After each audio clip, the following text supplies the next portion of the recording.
Well, small business owners reported a record number of job openings last month. The National Federation of Independent Businesses reporting that about 48% of small business owners said they couldn't fill job openings last month. That was up from the number in April, and it was the fourth consecutive month of record high openings within small businesses. To talk more about that, let's bring in Mike Draper, RAYGUN owner, as well as Karter Lewis, Soul Slice CEO. And Mike and Karter, we should point out, we've got both of you on because you've said that you've actually had a lot of success trying to fill some of those jobs.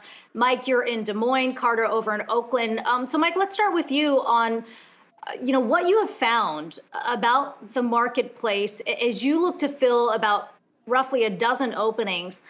What have you found in terms of how much leverage employees are seeking and what you're able to offer to fill those jobs?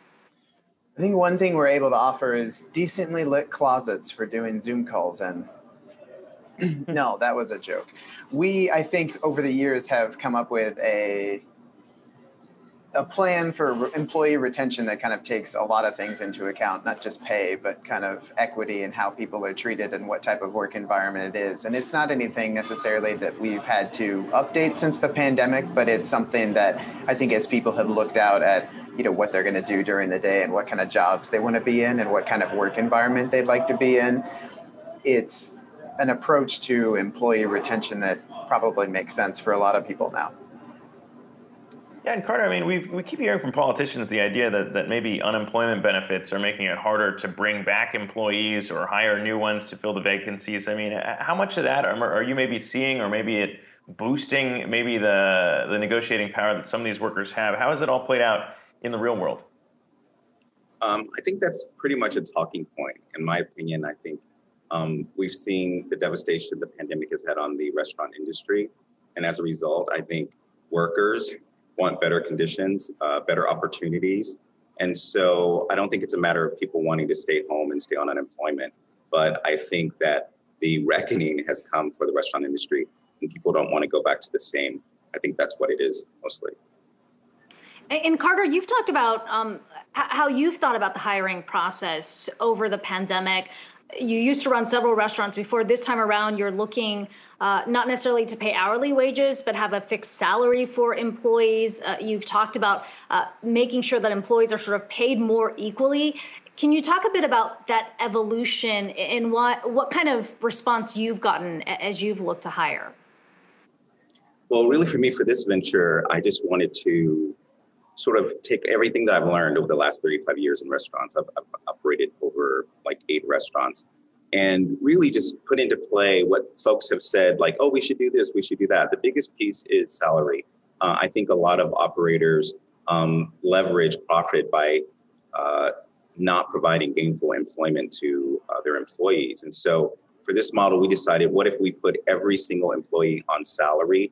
We felt like that would make them more engaged and feel more a part of it. And then, the biggest thing for restaurants is labor and retention. Those are the two things. And labor comes down to, can you offer someone a full-time job? I mean, I think people don't realize, the low-level restaurant workers, which we, would say like the dishwashers, runners, those type of people, they are making very little money. Most of them cannot afford to live in the country.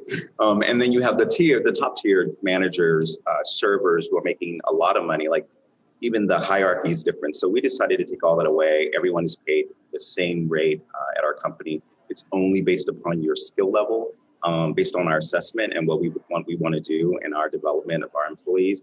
And so I felt like if we did that, that would be a good thing. And it worked. We put it into our performa, and it was amazing. We had stable labor, which gave us the opportunity, which we think gives us the opportunity to grow even more as a company. Yeah, and Mike, I mean, I'm curious. It sounds like you haven't had maybe as hard a time bringing people back or hiring workers right now. When you see that, I mean, would you agree with Karter's point that it's mostly a talking point when we hear politicians saying people would rather stay on unemployment and maybe just continue not working rather than coming back right now?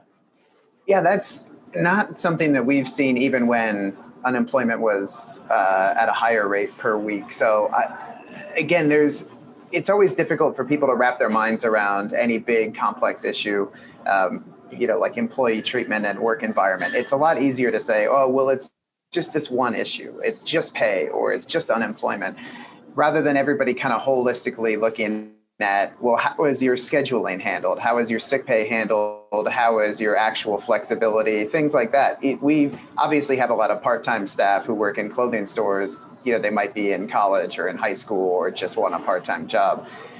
But it's still handy for them to have predictable scheduling of a schedule that's mapped out for a month, and you don't have to send people home when it's slow.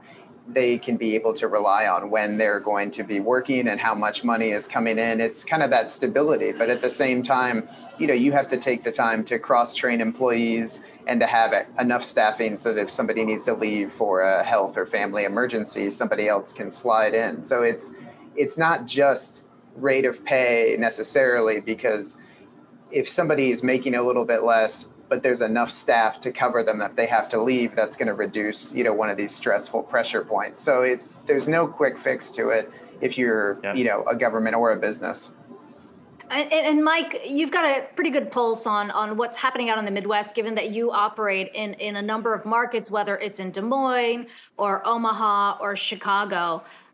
How are you looking to shift up your hiring process as you see the demand for workers only increase? And we talk so much about these record openings.